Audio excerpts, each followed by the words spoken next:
우리가 성경 말씀을 읽을 때에 통독하는 것이 필요합니다.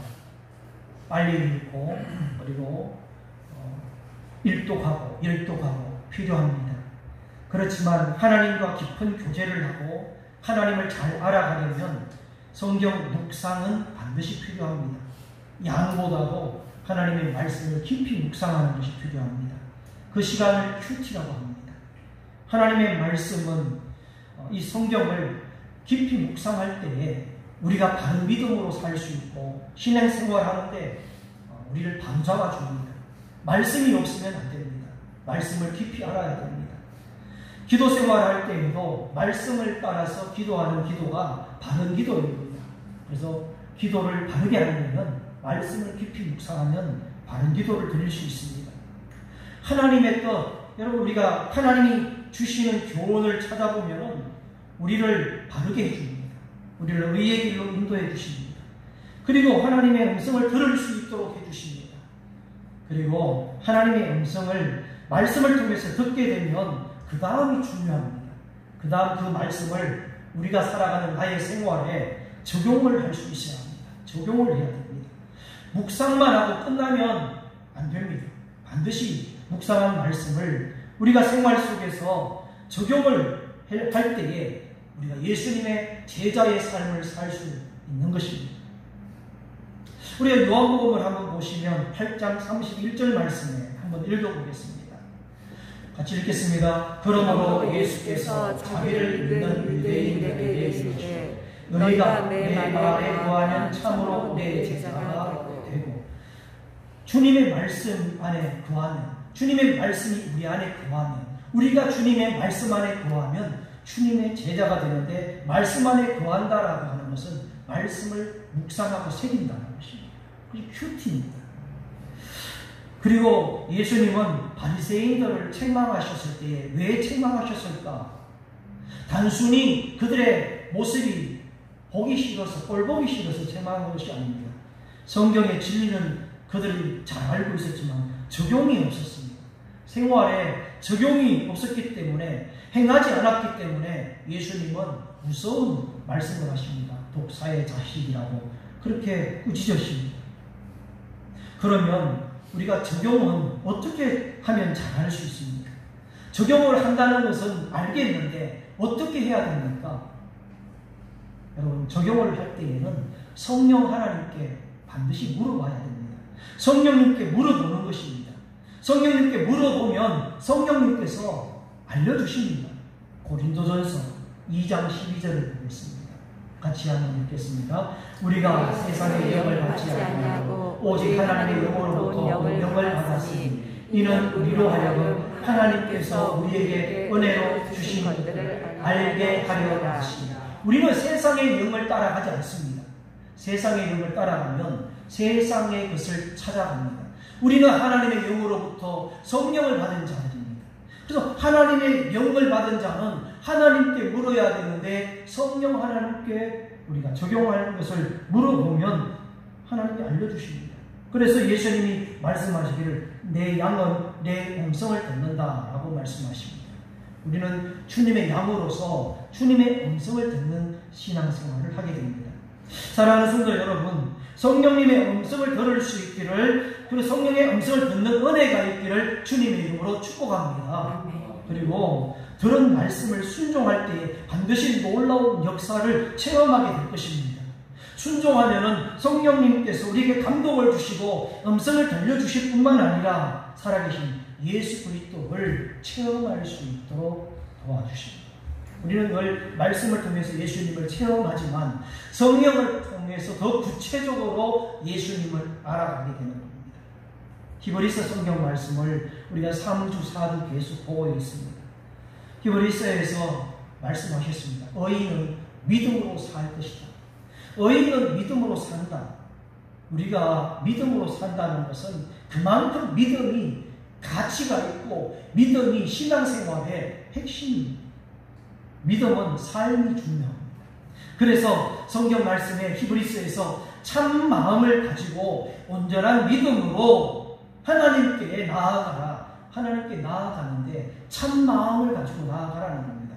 두 마음이 아니고 충성된 마음을 가지고 하라는 것입니다. 온전한 믿음으로, 즉 충만한 충분한 믿음을 가지고 하나님께 나아가라는 히브리서 10장 22절을 한번 읽어보겠습니다. 같이 읽겠습니다. 우리가 마음에 뿌림을 받아 악한 양심으로부터 벗어나고 몸은 맑은 물로 씻음을 받았으니 참마음과 온전한 믿음으로 하나님께 나아가자. 이 참마음과 온전한 믿음, 두 마음 아니라 충성된 마음, 그리고 온전하게 채워진 충만한 믿음으로 하나님께 나아가는데 문제가 있습니다. 뭐가 문제냐면 자꾸 걸립니다. 마음에 양심이 걸립니다. 양심. 우리 이 양심이 자꾸 악한 생각을 들게 하고 악한 양심이 있습니다. 그런데 걱정할 필요가 없습니다. 저와 여러분들은 악한 양심에서 벗어납니다. 어떻게 벗어났습니까? 그리스도 예수님의 보혈의 피를 뿌림받았다는 것. 우리 마음에 예수님의 피가 뿌림받았기 때문에 우리 마음에 악한 양심이 돋아난다 할지라도 피 뿌림으로 인하여서 벗어나게 된다는 것을 믿습니다. 보혈의 피가 우리를 깨끗하게 우리의 양심을 씻어주셨다는 겁니다. 우리 마음에는 예수님의 피가 뿌려져 있습니다. 그래서 신앙생활을 잘하려면 예수님의 보혈의 피가 충만하게, 오늘 또 우리가 예수님의 보혈로 의지해서 하나님께 나아갈 수 있는 것이지 우리가 그냥 예배 드리는 것이 아닙니다. 예수님의 보혈의 피로 말미암아 우리의 생각에, 마음에, 우리의 몸에 오직 예수님의 피로 말미암아 죄 씻음 받았기에 참마음으로 온전한 믿음으로 하나님께 나아가게 되는 것입니다. 이것이 믿음이에요. 이것이 믿는 자의 삶인 것입니다. 신앙생활을 하는데 무엇에 비유하면 될까? 비유를 하는데 자전거를 타는 것과 마찬가지입니다. 자전거를 어릴 때 배우다 보면 나중에 배우는 사람들도 있지만 자전거가 뒤로 가는 사람은 아주 특별한 장치가 있는 서커스 하는 사람 외에는 대부분 모든 자전거는 앞을 향해서 갑니다. 그리고 자전거는 제자리에 서 있으면 오래 있지 못합니다. 금방 넘어지고 쓰러집니다. 그래서 자전거는 멈춰 있으면 안 되고 그냥 서 있어서도 안 됩니다. 힘차게 페달을 밟고 앞으로 나가야만이 넘어지지도 않고 안전합니다. 우리가 믿음 생활하는 것도 마찬가지입니다.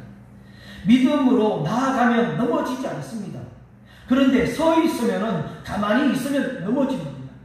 히브리서 성도들이 그렇게 서 있었습니다. 가만히 있었던 것입니다. 어떤 일이 벌어지고 있었느냐? 지금 히브리서에 기록되어 있는 수신자들, 성도들은 고난이 닥쳤습니다. 사회적으로나 또 교회 공동체적으로나 많은 어려움이 있었습니다. 고통이 있었어요. 그리고 오해가 있었습니다. 시험이 들었습니다. 자꾸 넘어지고 있습니다. 고난이 오면은 넘어가야 되는데, 움직여야 되는데, 고통이 오고 오해가 있어도 움직이고 나아가야 하는데 가만히 있으니까 넘어지는 겁니다. 여러분, 저와 여러분들은 힘들고 어려울 때일수록 가만히 있는 것이 아니라 움직이고 페달을 밟고 나아갈 수 있는 믿음이 되기를 축복합니다. 그러면 사람들이 묻습니다. 언제까지 페달을 밟고 언제까지 힘을 내야 돼? 이렇게 힘들면 언제까지 해야 됩니까? 언제까지 움직이면 좋겠습니까? 성경은 분명히 말씀하십니다. 예수 그리스도의 장성한 분량까지 우리는 자라가야 되고 나아가야 되는 것입니다. 나아가는 방향은 어디로 방향을 잡아야 됩니까? 운동 경기로 치면은 결승점이 있습니다. 결승점이. 바로 예수 그리스도입니다. 저와 여러분들, 우리 믿는 자들이 나아가는 결승점은 예수 그리스도입니다. 예수님을 닮고 예수님을 붙잡고 결승점까지 나아가는 겁니다. 그 결승점을 바라보고 달려가는 사람들을 그리스도인이라고 합니다. 결승점을 보고 달려가지 않으면 그리스도인이 될 수가 없습니다. 우리는 오직 결승점 대신 예수 그리스도를 바라보고 하나님께 나아가는 그 믿음의 태도, 그 믿음의 삶에 몸부림치는 자들을 그리스도인이라고 하는 것입니다. 그런데 우리는 경험을 통해서 잘 알고 있습니다. 생각처럼 쉽지 않습니다. 그 길이 가는 데 있어서 반드시 장애물들을 만나게 됩니다. 말할 수 없는 장애물들, 정말 피하고 싶은 장애물들, 만나고 싶지 않은 장애물들이 있습니다. 어떻게 해야 됩니까? 오늘 읽었던 12장 1절을 한번 다시 보시겠습니다. 그 많은 장애물, 시험의 장애물, 고난의 장애물을, 어려움의 장애물을 극복하고 믿음으로 승리한 구름과 같이 허다한 무리들이 있다. 이미 믿음의 사람들이 많이 있다는 겁니다. 이미 히브리서 1장에서부터 계속 믿음의 사람들을 우리가 볼 수 있는데, 그 사람의 숫자가 구름같이 수많은 정인들이 둘러싸고 있는데, 이들은 죽을 때까지 믿음을 가지고 살았던 자들이야.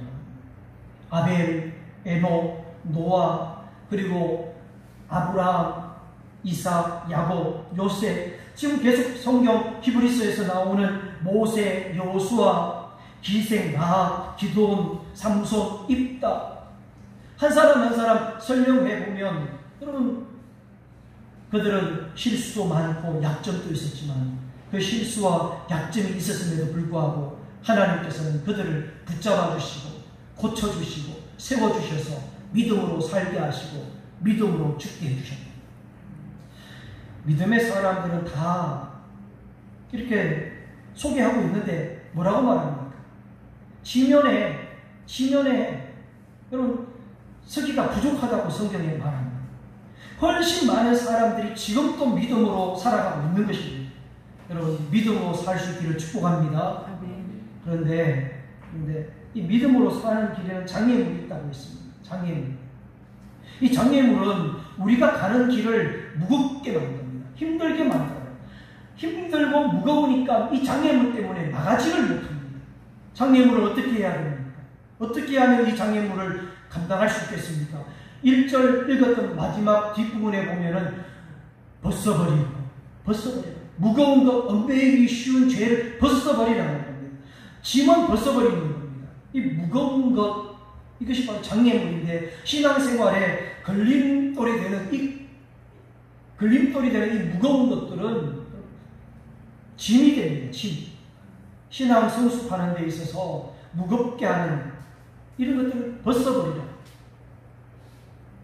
무겁게 하고 얽매이게 하는 것이 뭡니까? 죄라는 겁니다. 이 죄는 지금 여기서 말하는 죄는 하나님을 떠나고 지금 하나님에 대한, 예수님에 대한 확신이 없고 벗어나고 이 죄를 말합니다. 죄는 우리 신앙을 바른 길로 가지 못하도록 방해합니다. 바른 신앙을 갖지 못하게 합니다. 그래서 벗어나야 합니다. 그런데 단번에 벗어지지 않습니다. 벗어야 되는 것을 알겠는데 한 번만에 안 벗어집니다. 한 번만에 벗어지면 좋겠는데 안 되니까 문제입니다. 그럼 어떻게 해야 합니까? 영적인 체질을 훈련받아야 됩니다. 영적인 체질을 바꾸기 위해서 훈련이 필요하고 훈련을 받아야 되는 것입니다. 비유를 들면은 몸에 어느 날부터 비만이 찾아옵니다. 몸이 자꾸 비만이 찾아오더니 건강에 방해가 되는 요소들이 생기기 시작합니다. 당뇨가 생기기도 하고 혈압이 높아지기도 하면서 고지혈증이 생기면서 점점점 감당하기 어렵게 되고 병이 찾아옵니다. 그래서 이 비만을 벗어버리기 위해서 운동도 하고 약도 먹고, 그런데 한 번만에 안 되더라는 것입니다. 체질도 바꿔보고 먹는 음식도 수면 생활도 삶의 리듬도 점검해보고 절제가 필요하고 훈련이 필요합니다. 하물며 여러분, 우리 육체도 이런데 우리 영적인 체질, 영적인 생활을 얼마나 더 훈련을 받아야 되겠습니까? 은혜로 구원은 받았지만, 은혜로 하나님의 자녀가 되고 천국을 갈 수 있는 티켓을 얻었지만, 그러나 영적인 생활은 우리의 체질은 바꿔야 됩니다. 무거운 것, 이 무거운 것, 이것을 헬라어에 보면 몸의 구두살, 군살을 뜻합니다.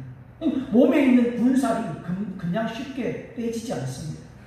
꾸준히 빼내야 합니다. 그래야 이 군살이 제거되어져야 믿음의 경주를 하는데 잘 달릴 수 있고 도움이 됩니다. 벗어버린다. 내버린다는 것입니다.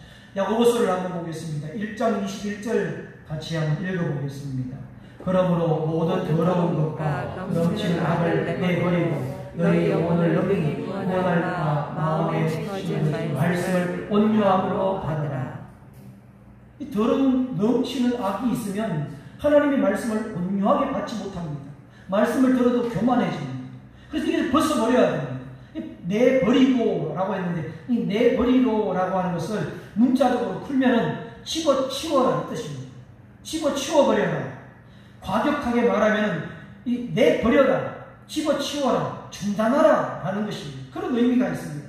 더러운 것과 악을 중단하고 집어 던져라, 집어치우라. 그때 비로소 하나님의 말씀은 우리에게 온유하게 받아들여질 것이고 능력으로 구원의 능력을 나타내게 될 것입니다. 예수님이 가지고 계셨던 목표가 무엇입니까?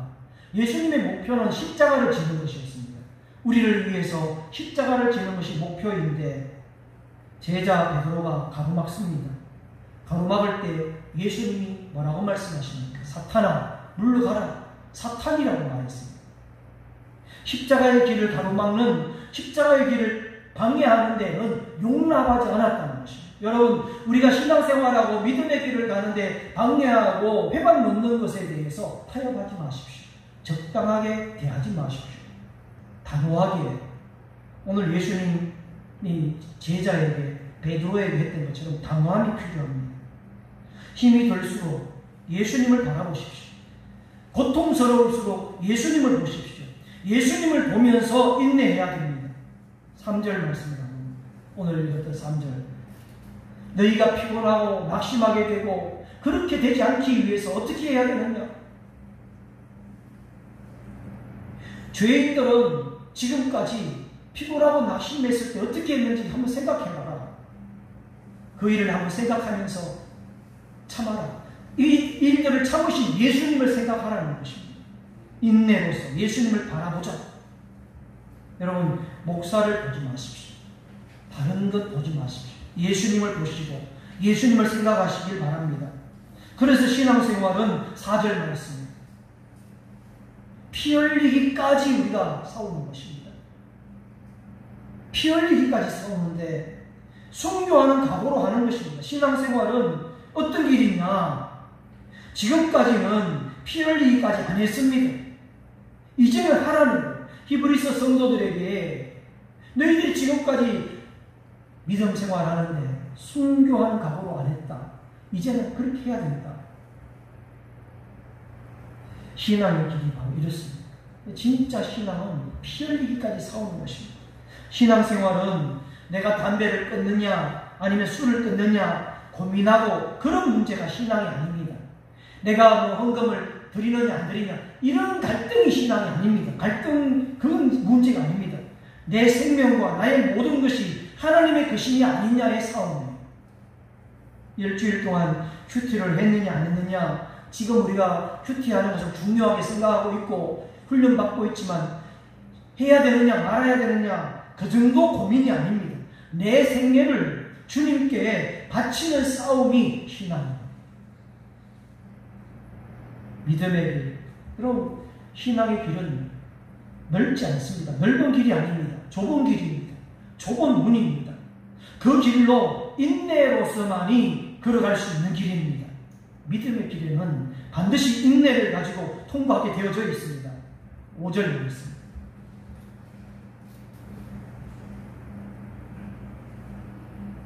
지금 하나님이 하신 말씀을 잊어버렸습니다. 잊어버렸는데 왜 잊어버렸느냐? 하나님의 말씀은 가볍게 여겼기 때문입니다. 하나님의 말씀을 가볍게 여지 마라. 가볍게 여기면 안 된다는 거예요. 그리고 꾸지람을 받을 때에 그리고 낙심하지 말라고 말합니다. 하나님의 말씀을 잊지 말아라. 당시에 히브리서 수신자 성도들은 하나님의 말씀을 잊어버렸습니다. 하나님이 얼마나 그들에게 격려하고 또 권면해 주시는 말씀을 하셨는데 지금 생각하지 못하고 있습니다. 하나님은 우리 믿는 사람들을 훈련시키시고 교정시켜 주시고 격려시켜 주시고 교육을 하십니다. 하나님이 이런 것들을 한꺼번에 통째로 그냥 주시지 않으시고 훈련시키고 연단시켜 주십니다. 우리가 믿음의 주요 온전하게 하시는 이 예수님을 바라볼 수 있게 훈련과 연단이 따르고 있습니다. 훈련과 연단은 우리의 자세를 바꾸게 해요. 5절 중간에 보십시오. 내 아들아, 주의 징계하심을 가볍게 여기지 마라. 경히 여기지 마라. 하나님이 징계할 때요, 징계라고 하는 원래의 뜻은 교육, 훈련이라는 거지. 하나님이 우리를 훈련하고 교육할 때 어떻게 합니까? 요즘은 인권이라서 매를 때리지 않지만, 여러분, 과거에는 군대도, 그리고 자녀를 교육할 때 교육을 위해서, 교육 차원에서 매를 들었습니다. 왜 그렇게 했습니까? 우리를 가르치려고, 우리를 훈련시키고, 그리고 징계하는 데 있어서 예수님을 바라보게 하기 위해서 징계를 하십니다. 여러분, 징계를 받을 때에 사람들은 낙심을 합니다. 하지만 주 안에서의 징계는 낙심하지 말아야 합니다. 말씀으로 여러분들에게 징계를 하거나 훈련하거나 교육할 때에 여러분 낙심하지 마십시오. 사람들은 징계를 받으면 더 불평을 하게 되고 도망을 가거나 원망을 하고 감사를 잃어버립니다.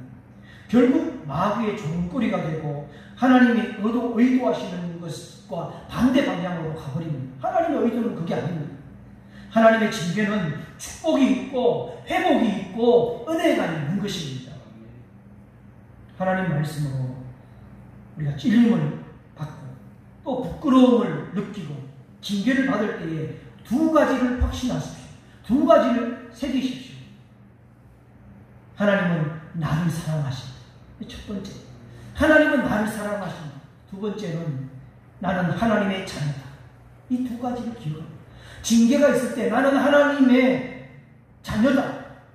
나는 하나님은 나를 사랑하신다. 이 확신입니다. 그리고 6절 말씀. 그리고 징계는 하나님의 사랑의 표현입니다. 같이 읽겠습니다.